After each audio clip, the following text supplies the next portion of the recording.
오늘은 양력으로 2025년 5월 8일이고요. 음력으로는 2025년 4월 11일입니다. 오늘 명식은 을사년 신사월 정축일이 되겠고 일지는 정축이 되겠습니다.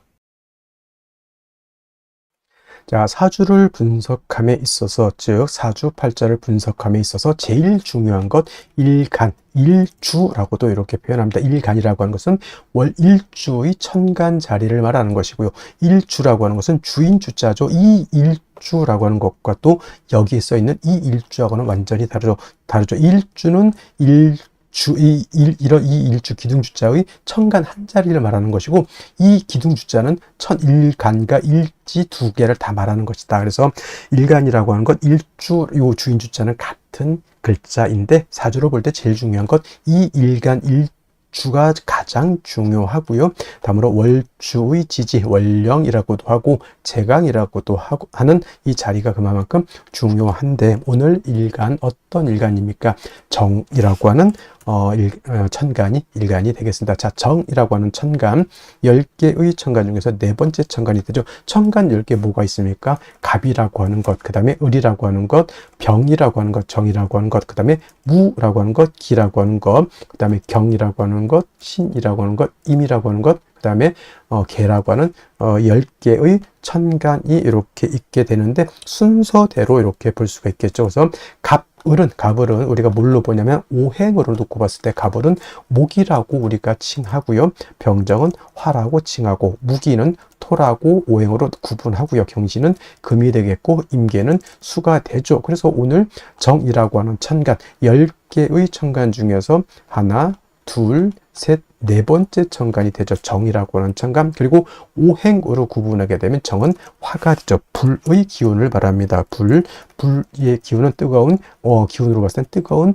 열기를 뜻한다라고 이렇게 볼 수가 있는데, 어저께 병화와 마찬가지로 계절이라고 하는 것으로 이렇게 봤을 때는 바로 여름이 되겠죠. 여름 천간으로 병정화라고 하는 일천간이 여름을 주관한다라고 하면, 지지로는 사오미 남방이 바로 계절로는 여름이 됩니다. 사오미월이라고 하는 계절은 바로 남방이 되면서 뜨거운 화가 왕한 황절을, 물론 이제 4월하고 5월이 실질적인 화가 왕한 때이고, 미라고 하는 것은 토가 왕한 계절이긴 하지만, 사오미 남방은 큰 틀의 권역으로 봤을 때는 보다 화가 왕한 계절로 본다라고 하는 것. 색깔은, 화의 색깔은 적색이죠. 목은 파란색, 금은 흰색, 백색, 그 다음에 수는 검정색, 그 다음에 토는 황색, 노란색, 지금 말씀드리는 화는 적색이 되면서 주관하는 신은 주작이 됩니다. 자, 오상이라고 하는 것도 말씀드렸죠. 인의 예지신이라고 하는 오상 중에서 화가 주관하는 것은 바로 예절이다. 예라고 하는 것은 사람이 눈에 보여야 예절을 지키는지 안 지키는지 알 수가 있는데, 어두컴컴한 지하실에서 아무리 인사를 하고 깍듯하게 뭘 해도 보이지 않으면 저 사람이 뭘 하고 있는지 알 수가 없습니다. 그래서 화라고 하는 것은 빛의 개념이기도 하고, 또한 열기의 개념이기도 한데, 빛이라고 하는 개념, 즉 빛이 있어야지만 만물이 밝음을 얻고 우리가 만물을 눈으로 볼 수 있죠. 그래서 화라고 하는 것이 오상인 인의 예지신 중에서 예를 주관한다라고 볼 수가 있죠. 참고로 인이라고 하는 것은 목, 의라고 하는 것은 금, 그 다음에 지혜라고 하는 것은 수, 그 다음에 신이라고 하는 것은 토가 주관하게 된다라고 하는 것은 상식적으로 알아두셨으면 좋겠고요. 그 다음에 이 오행인 화를 갖다가 다시 음과 양으로 이렇게 구분해 볼 수가 있겠는데, 정화라고 하는 것은 음양으로 구분했을 때 양화가 아닌 음화가 되는 것이고요. 어저께 공부했던 병화가 바로 이 병화가 양화가 되죠. 어저께 양화, 병화 공부를 할 때 뭐라고 했습니까? 양화는 태양지화와 같았죠. 태양지화가 같아서 하늘에 태양의 비유를 하고요. 이 태양지화인 병화라고 하는 것은 인위적인 불이 아니라 자연적인 그런 불로 본다라고 했습니다. 그리고 화라고 하는 것은 두 가지 개념으로 우리가 구분해서 본다라고 말씀을 드렸는데, 그것이 바로 뭐죠? 화라고 하는 것은 빛의 개념으로도 볼 수가 있겠고요. 그 다음에 뜨거운 열기 세상을 다 태워버릴 수 있는 그런 뜨거운 열기로도 우리가 볼 수가 있는데, 일간 자리의 병화 또는 이 일간 자리에 정화 있을 때는 열기로 보는 것이 아니라 빛으로 봤을 때 이해하기가 더욱더 쉽다라고 말씀드렸는데 이런 거 굉장히 좀 중요한 내용이니까 꼭 머릿속에 기억해 두시고요. 자, 정화가 일간이다 그러면 달이라든가 촛불이라든가 이런 걸로 보시면 이해하기가 좀 쉬울 것이고, 자, 병화는 태양지화라고 하면 정화는 등촉지화로 본다고 했습니다. 등촉지화라고 하는 것은 쉽게 말하면 촛불 같은 개념으로도 볼 수가 있겠고요. 모닥불 같은 개념으로 볼 수가 있겠고, 전기불 같은 경우로도 볼 수가 있는데, 이 정화는 인위적인 불로서 사람이 어떤 목적을 가지고 만드는 불로 볼 수 있다라고 하면 항상 연료라고 하는 것이 필요죠. 촛불은 파라핀이 있어야지만 계속 지속적으로 빛과 열을 만들어낼 수 있을 것이고, 모닥불은 뭐가 있어야 되죠? 장작이 있어야 되는 거. 전기불은 전기가 들어와야지만 냉장고라든가 온열기라든가 전등 같은 것이 불이 꺼지지 않고 계속해서 들어올 수가 있겠다. 그래서 병화하고는 달리 음화인 정화는 일간 정화가 좀 왕신앙하더라도 반드시 적모인, 이건 적모라고도 하고요. 뭐 정인이라고도, 이렇게 정목이 아니죠. 정모에서 정인이라고 해서 정화를 생겨해 줄 수 있는 간목이 있어야지만 정화의 불꽃을 꺼트리지 않고 지속적으로 생존할 수 있다 해서 가추가동이라고 해서 정화라고 하는 것은 금왕절인 가을이라든가 수왕절인 겨울이라 하더라도 간목 하나만 있다 하면 정화의 빛을 유지할 수 있기 때문에 그렇게 두려워하지 않는다. 단 뭐가 문제가 되냐면 목생화해서 목이 정화를 생주해 주지만 목이 너무 많게 되면 목다하게 되면 오히려 목다화식이 될 수 있다. 목다화색이 될 수 있다라고 하는 것이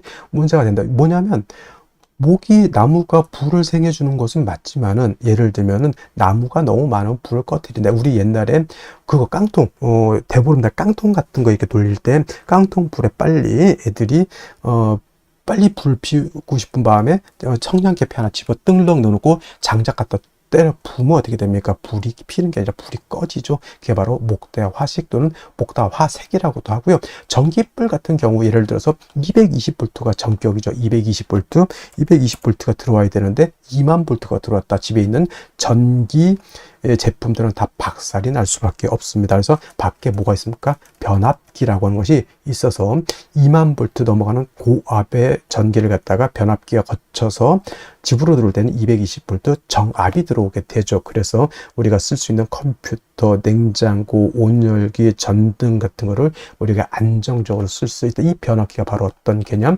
목이 왕할 때 그걸 갖다 절제시켜주고 조절시켜주는 역할을 한다. 경금 역할을 하죠. 그래서 정화일간이 간목을 필요로 하지만 목이 너무 많게 되면 경금으로서 벽값 인정해 주어야지만 정화가 목다화식, 목다화색이 되지 않는다. 이렇게 볼 수가 있는 것이고, 또 정화일간도 화이기 때문에 일간이 신왕해지게 되면 임수로서 수보양광해 주는 것을 좋아한다. 빛은 보다 강해질수록 좋은 것이고요. 뜨거운 열기는 적정하게 사람이나 동물이나 식물이 살 수 있는 적정한 온도가 돼야 되기 때문에 화가 왕해지면 빛은 보강을 하지만 열기를 갖다가 조후시켜주는 것이 필요하겠다. 그래서 병화도 임수를 쓰는 이유, 정화도 왕할 땐 임수를 쓰는 이유가, 임수는 보강함과 동시에 뜨거운 열기는 조후해지는 그런 역할을 하기 때문에 그렇다라고 이해해 두시면 되겠습니다. 그 다음에 이제 원령에 따라서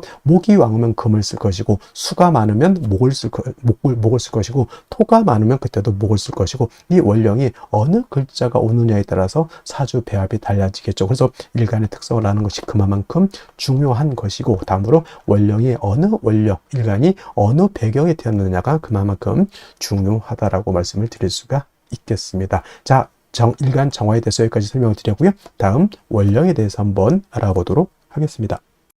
다음으로 원령에 대해서 알아보도록 하겠습니다. 월령이라고도 하고요.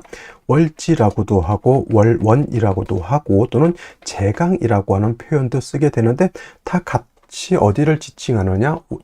월주의 지지를, 즉 월지를 말한다, 이렇게 생각하면 되겠습니다. 이 원령이 왜 중요하냐? 계절의 개념을 가지고 있다. 계절이라고 하는 것은 춘하 추동을 말하죠. 봄, 여름, 가을, 겨울을 말하는 것이고, 이 봄, 여름, 가을, 겨울 원령 안에는 왕쇠와 한열의 개념을 가지고 있다. 이 왕세와 한열이라고 하는 것이 사주를 보는 두 가지 축이 되는데, 중화라고 하는 말을 하죠. 중화라고 하는 것은 어느 쪽에도 치우치지 않는 것을 말합니다. 사주도 역시나 중화된 사주를 사람들이 좋다라고 하는데, 그러면 여러분들 무엇이 중화가 되어야 될까요? 바로 이 왕세와 한열이 중화가 되어야 된다라고 하는 것. 왕세라고 하는 것은 어떤 오행이 왕하냐 약하냐를 말하는 것이고, 한열이라고 하는 것은 이 사주가 더우냐 추우냐를 말하는 것이죠. 특히나 4월, 5월, 미월은 여름이기 때문에 굉장히 뜨겁고요. 그 다음에 해월, 자월, 주간은 겨울이기 때문에 매우 춥다라고 볼 수 있죠. 인묘진월은 따뜻한 봄이 되는 것이고, 신유술월은 서늘한 겨울이 된다, 이렇게 볼 수 있습니다. 그래서 사주는 중화된 사주를 좋아하는데, 바로 이 왕세와 한열이 중화된 사주를 좋아한다, 이렇게 보시면 되겠습니다. 자, 이제 4월이 되겠습니다. 4월에 절기를 보게 되면 입하와 소만으로 이렇게 구분이 되어 있고, 입하가 되면서부터 본격적으로 계절은 어디로 들어갑니까? 여름으로 들어가죠. 그래서 4월, 5월 미라고 해서 4, 5미 남방이 되면서 방향은 남쪽이 되는 것이고, 화가 왕한 화왕절이 된다라고 이렇게 볼 수 있죠. 그래서 4월은 이제 초여름이라고 해서 초하라고 하고요. 그 다음에 이 5월이라고 하는 것은 이제 중하라고 합니다. 중하. 그 다음에 미월은 모하라고 해서 늦여름을 말하는 것이고, 4월, 5월, 미월이 바로 양기가 가장 왕성한 시절이 된다, 이렇게 볼 수가 있겠습니다. 자, 그래서 여름이죠. 염상절이라고 하는 표현을 하고 또는 염천지절이라고 하는 표현도 합니다. 이 뜻은 뭘까요? 굉장히 뜨겁고 건조하다, 조열하다. 그래서 이제 4월, 5월, 미월 제가 강의를 할 때는 조열이라고 하는 말을 많이 쓸 것이고, 마찬가지로 이때는 염상절은 화가 왕한 계절이다라고 말씀을 드렸고, 화만 왕한 것이 아니라 화토동궁하기 때문에 화는 화생토하죠. 그래서 포태법부로 봐도 화토동궁과 수토동궁이라고 하는 것이 있는데, 명리학은 화토동궁을 취하고, 예를 들면 다른 풍수지리 같은 경우에는 수토동궁을 이렇게 취한다라고도 봅니다. 근데 명리는 화토동궁을 취해서 이렇게 보게 되면 화토는 같이 왕하다. 그리고 상생으로 봐도 화가 토를 생한다라고 하는 개념도 매우 중요하고요. 그 다음에 화라고 하는 것은 금을 극하기 때문에 4월, 5월, 미월의 화가 왕한 계절에는 금이 약하게 되겠고, 그 다음에 수라고 하는 것은 화가 왕하면 물이 버글버글 끓죠. 화다수갈이라고 해서 화가 왕한 4월, 5월, 미월은 수는 태지, 양지로 가기 때문에 4월, 5월, 미월은 수가 약하다라고 볼 수 있습니다. 그럼 4, 5, 미월의 목은 어떻게 될까요? 그래서 목분비회라고 하는 말이 있고, 또 화다목분이라고 하는 말도 있습니다. 화다목분, 기본적으로 목이 화를 생하지만 화가 너무 왕하게 되면 나무가 불에 타서 날아간다, 재가 돼서 날아간다, 또는 이제 목분비회라고 하는 단어도 많이 쓰게 됩니다. 그래서 4월, 5월, 미월은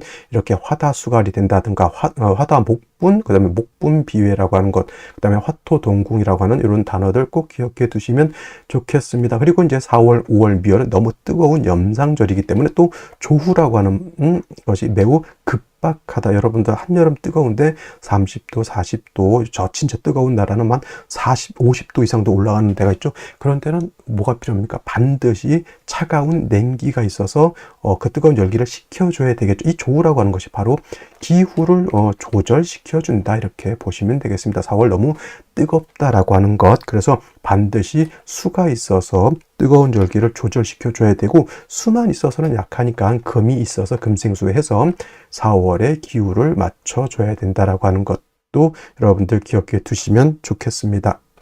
자, 또 4월에서 알아봐야 될 것, 지장간이라고 하는 것도 있습니다.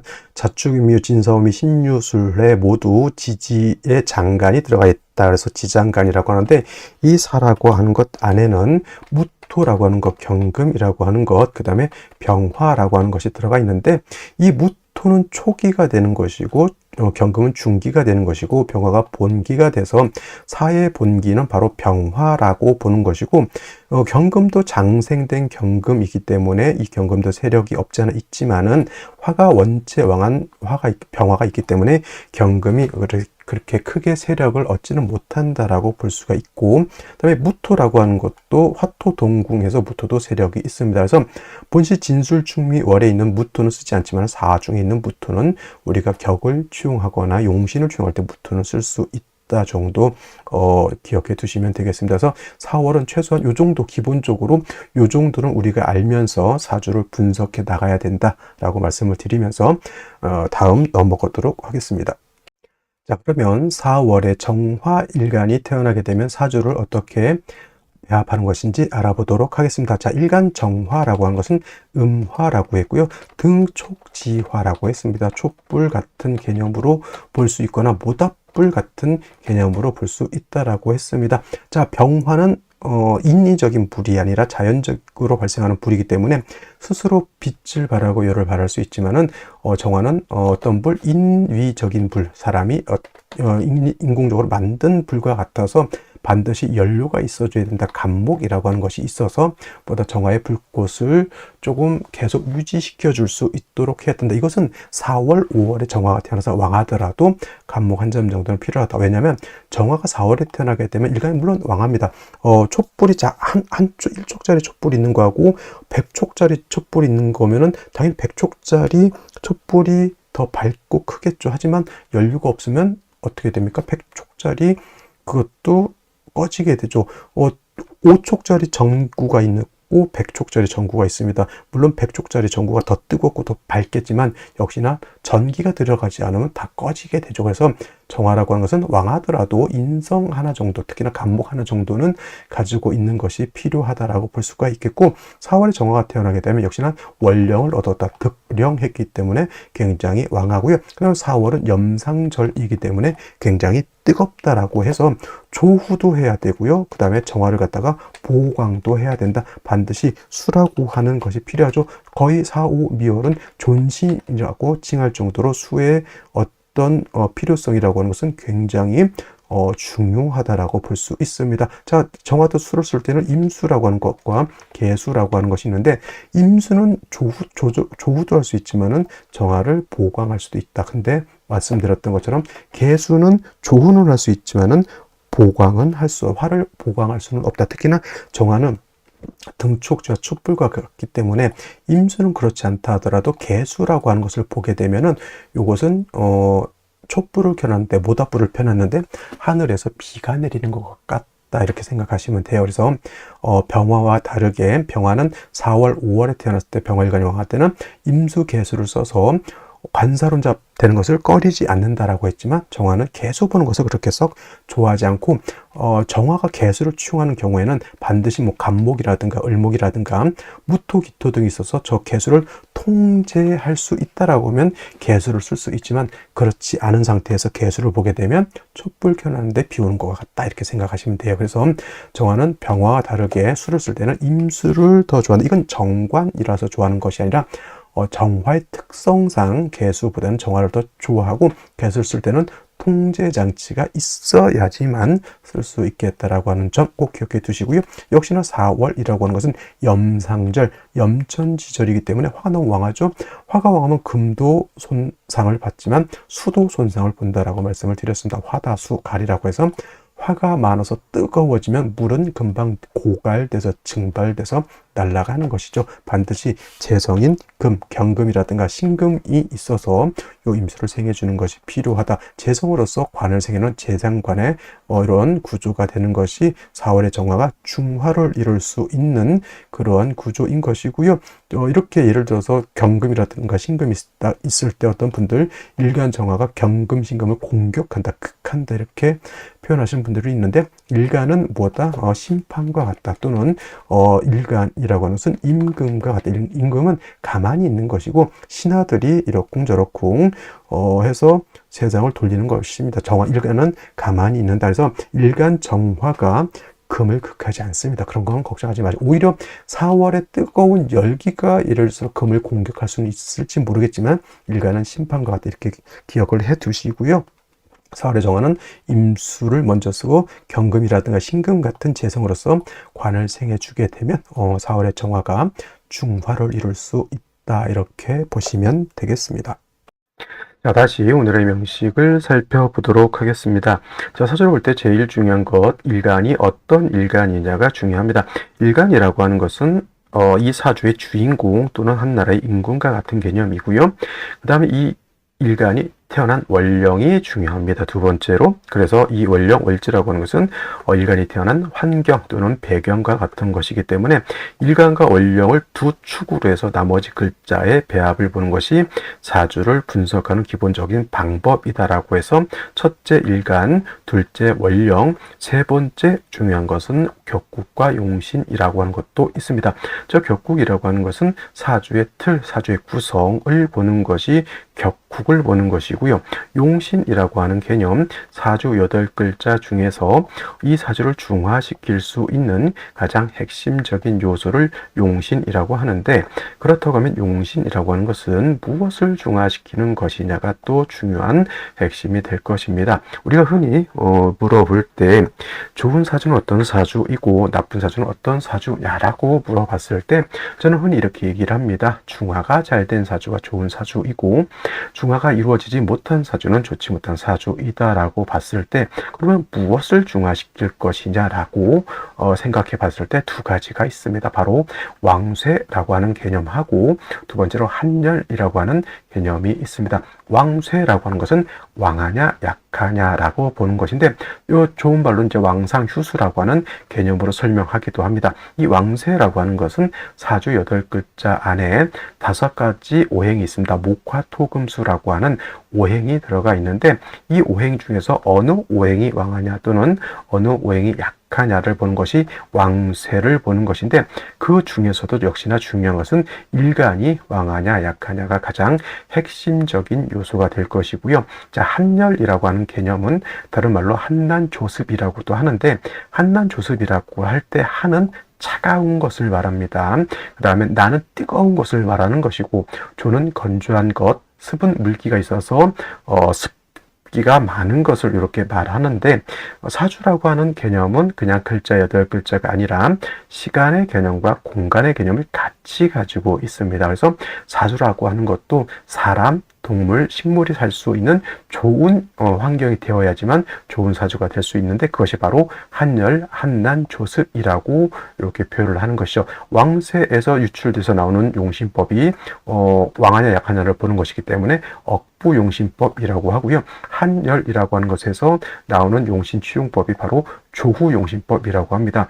대략 5가지 용신의 치용법이 있는데 그 중에서 가장 중요하고 가장 대표적인 것이 바로 이 억부용신법과 조후용신법이라고 하는 것을 꼭 기억해 두시면 좋겠고요. 그 다음에 격국과 용신이라고 하는 것도 결국은 일간과 원령이라고 하는 토대 위에서 살펴볼 수가 있는데 자, 일간 정화는 음화가 되겠습니다. 어저께 공부했던 병화라고 하는 것은 양화인 것이고 오늘 공부하는 정화는 음화가 됩니다. 그리고 월지에 있는 사화는 양화가 되겠습니다. 어저께도 설명드렸지만 체음, 용, 양이라고 해서 사화는 본시 음화인데 쓰는 것은 양화로 쓴다라고 해서 체음용양이라고 하죠. 사화라고 하는 것 지장화를 살펴보게 되면 초기로 무토가 있고요. 중기로 경금이 이렇게 있고 그다음에 본기로 병화가 들어가 있습니다. 그래서 몸체인 사화는 음에 해당이 되지만 그 본질적 속성은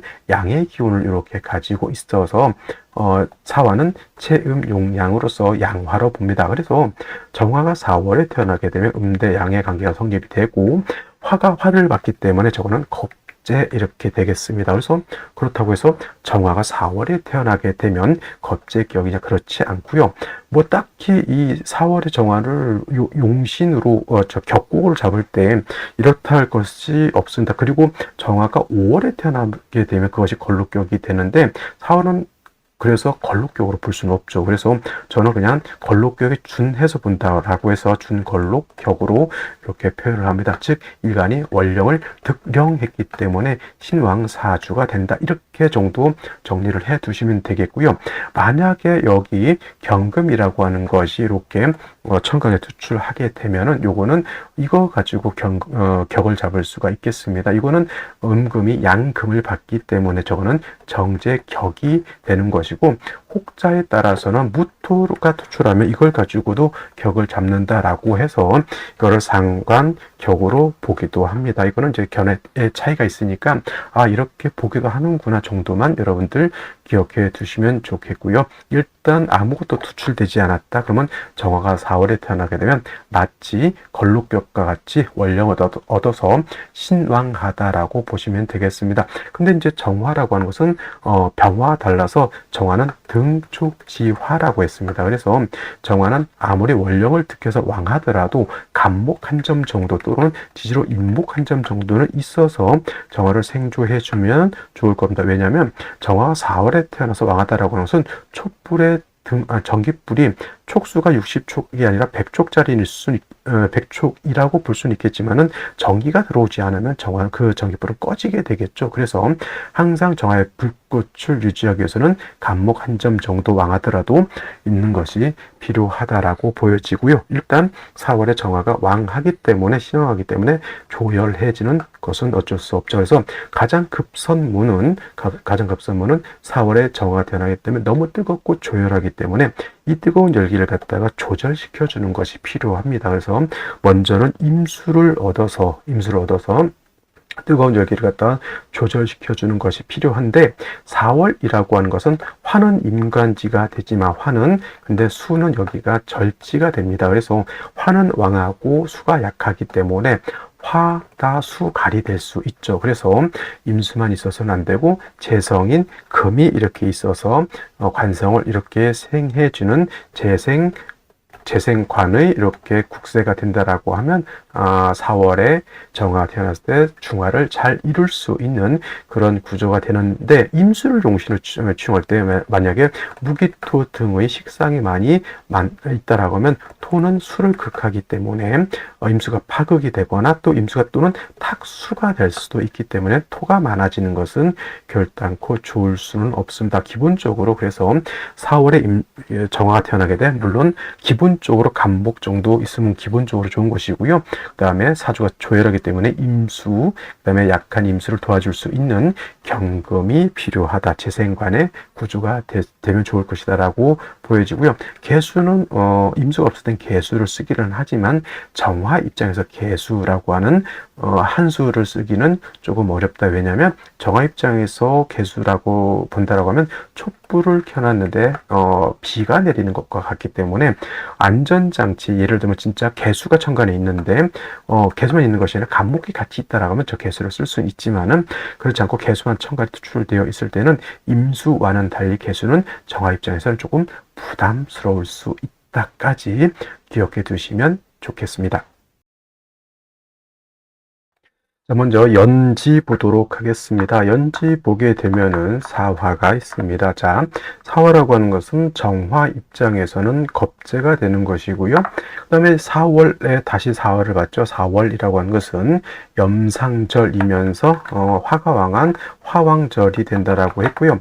화가 임관지가 된다라고 말씀을 드렸습니다. 그래서 화도 왕하고 당연히 사주 전체가 매우 조열해지기 때문에 수가 있어서 뜨거운 열기를 시켜주고 그 다음에 수만 있어서는 안 되기 때문에 재성으로서 수를 도와줘야 된다 이렇게 말씀을 드렸는데, 연지에 사화가 있다라고 하는 뜻은 원령 자체가 강한데 화가 더욱더 중첩되어 있기 때문에 더욱더 조열해졌다라고 볼 수 있겠고, 연간의 을목이라고 하는 것을 얻었습니다. 물론 아까 말씀드렸던 것처럼 정화라고 하는 것은 아무리 왕하더라도 간목 같은 것 한 점 정도 있어서 정화를 생조해 주는 것이 좋다라고 말씀을 드렸는데, 이건 이제 어디까지나 정화 일간의 특성 때문에 인성 하나 정도 있는 것은 나쁘지 않다 이렇게 보는데, 이것은 어디까지나 간목 정인이었을 때를 말하는 것이고, 을목 같은 경우에는 습목이기 때문에 그렇게까지 정화를 생해줄 수 있는 힘은 좀 떨어집니다. 그래서 을목은 굳이 있어도 없는 것과 같다 이렇게 보여지고요. 신금이라고 하는 것이 월간에 이렇게 투출되어 있으니 신금이라고는 사중경금에 뿌리를 둘 수 있습니다만은 화가 왕하게 되면 신금은 어떻게 되죠? 녹습니다. 화왕, 금용이라고 해서 화가 왕하게 되면은 신금을 극하게 되죠. 화극금하기 때문에 신금으로서의 역할을 하지 못한다. 만약에 수가 있어서 화를 갖다 억제시켜 줄 수만 있다고 하면 이 신금은 수를 생해주는 역할을 하기 때문에 길신으로 작용할 수 있는데, 수가 부족하다라고 하면 화왕금용에서 신금이 소용 녹아버려서 신금으로서의 가치가 없어지게 되는 것인데, 일지를 보게 되면 축토라고 하는 것을 얻었습니다. 정축일주가 되는 것인데, 이 축토라고 하는 것은 지지로 진술, 축, 미토가 있습니다. 이때 건토라고 하는 것이 있고 습토라고 하는 것인데, 건토는 마른 땅을 말합니다. 토와 미토가 마른 땅이 되는 것이고, 그 다음에 습토는 진토와 그 다음에 지금 보는 축토를 말합니다. 그래서 염상절인 4월에 미토 술토를 보게 되면은 뜨거운 열기를 더욱더 뜨겁게 만드는 역할을 하는 것이고, 진토라든가 축토를 보게 되면은 뜨거운 열기를 습토는 흡습할 수 있다. 뜨거운 열기를 이렇게 빨아 당겨서 설기할 수 있다라는 장점이 있습니다. 그래서 일지에서 축토 하나를 얻은 것은 물론 뿌리 있는 수를 얻는 것이 더욱더 좋겠지만은, 일단 3주까지만 놓고 봤을 때 축을 얻음으로 인해서 뜨거운 열기를 흡습하고, 그 다음에 신금이 축에 뿌리를 둘 수 있기 때문에 그래도 어느 정도의 신금으로서의 가치는 주어졌다 이렇게 볼 수가 있겠고, 만약에 생시가 유시였더라고 하면 또 사유축, 회금까지도 가능해서 재성이 많아지죠. 화가 왕한데 금이 많게 되면 이거를 화장, 하천, 금척, 첩이라고 해서 큰 재물을 이렇게 얻는 그런 사주라고 또 이렇게 보게 되는데, 하장, 하천야 여름 하자가 되겠습니다. 화장, 하천, 금첩, 첩 이렇게 표현을 합니다. 그래서 이렇게 되면 이제 일간동하고 재성이 쉽게 말하면 이제 친왕, 제왕이 된다라고 하는 그런 개념으로 생각하시면 좋을 것으로 보이고요. 근데 다 그런 건 아니고 어느 정도 수도 좀 있어주는 것이 필요하다라는 말씀을 드리면서 생시를 살펴보도록 하겠습니다. 자, 먼저 생시 경자시를 보도록 하겠습니다. 자, 경자시가 되게 되면은 자수를 얻었습니다. 물론 이제 자축합 토로도 볼 수 있겠지만, 어찌 됐건 아까 말씀드렸던 것처럼 이거의 축토가 건토가 아니고 습토이기 때문에 자축이 합을 한다 하더라도 일단은 수기가 들어오기 때문에 4월의 뜨거운 열기를 갖다 흡습하고 경금으로서 수를 생할 수 있는 그러한 구조라고 볼 수 있기 때문에 4월에 금수 경자시를 얻는 것은 나쁘지 않다라고 보여지고요. 또 신해시 같은 경우에도 해수를 얻었습니다. 이거 사해충이 되지 않습니다. 원격 떨어져 있으면 사해충이 되지 않기 때문에 해중에 있는 임수, 그 다음에 축에 뿌리를 둔 신금 2개 다 사용 가능하죠. 그래서 4월에 연지 4월까지 있는 뜨거운 열기를 어느 정도 해염할 수 있는 구조라고 보여지고요. 그 다음에 신축시 같은 경우에는 자수 해수는 아니라 하더라도 역시나 습토 2개 신금까지 있기 때문에 그렇게까지 염려한 것을 걱정할 필요는 없겠다라는 생각이 듭니다. 그리고 이제부터는 좀 걱정스러운 것이, 예를 들면 경솔시 같은 경우에는 물론 사중에 있는 경금이 투출되어 있기 때문에 격은 아까 말했던 이거는 준걸록격으로 볼 수 있지만, 사중 경금이 투출하게 되면 정제격이 되는데, 잘 보면은 경금, 신금이라고 하는 것은 금이지 이건 수가 아니에요. 금과 수는 같은 음이라 하더라도 좀 이거는 구분을 할 필요는 있겠고요.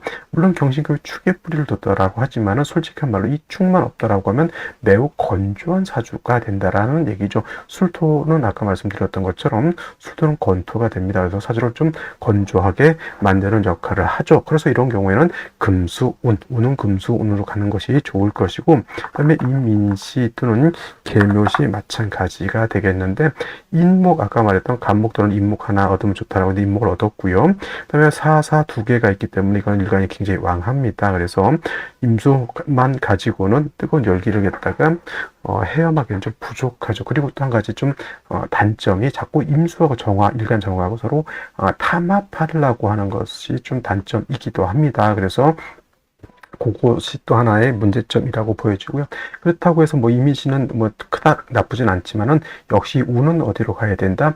목화운보다는 금수운으로 갔을 때 좀 더 발전할 수 있다. 그다음에 이미지 계묘시 같은 경우에는 이거는 그냥 단지 승목, 임목도 아니고 승목이기 때문에, 그리고 아무리 화가 왕하다 하더라도 뿔이 있는 개수가 투출되는 것은 정화 입장에서 썩 좋은 개념은 아닌 것으로 보이고요.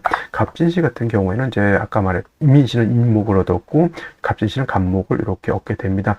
축토 하나, 습토 하나에다가 진토라고 하는 습토 하나를 또 얻었기 때문에 뭐 그때가 염렬해서 크게 문제될 는 사주는 아니고, 역시나 요것도 수기가 좀 부족하기 때문에 목화운도 제가 봤을 때 크게 나빠 보이진 않지만 금수운으로 갔을 때 좀 더 발전할 수 있다라는 생각이 들고요. 을사시, 병오시, 정미시 같은 경우에도 이거는 축토 하나 빼고는 다 화죠. 이것도 금수운으로 갔을 때 발전할 것이고, 정미시 같은 경우 더욱더 좋지 못한 거는 뭐냐면 아까 핵심 그래도 습토라고 하는 습토 하나를 얻었기 때문에 뜨거운 열기를 이 습토가 흡습할 수 있다 라고 말씀을 드렸는데, 정미시가 되면 이건 축미축이 되게 되면 축중 개수가 날아가 버립니다. 그러면 수기가 없이 매우 건조한 사주국세가 되는 것으로 보여지고요. 그 다음에 무신시 같은 경우에는 무토가 투출되죠. 이거는 화토 진상관격까지는 아니라 하더라도 상관격에 좀 화토가 좀 왕한 사주죠.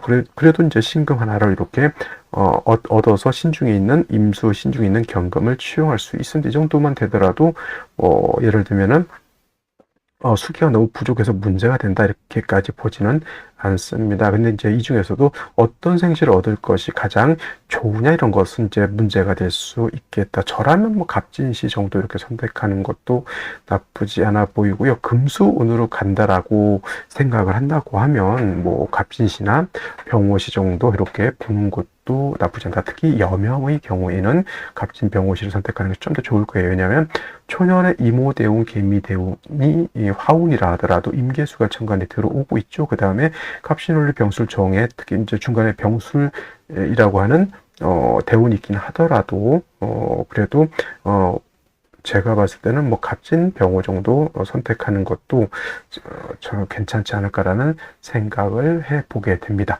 자, 오늘은 여기까지 설명드리도록 하겠고요. 저는 내일 또 찾아뵙도록 하겠습니다. 감사합니다.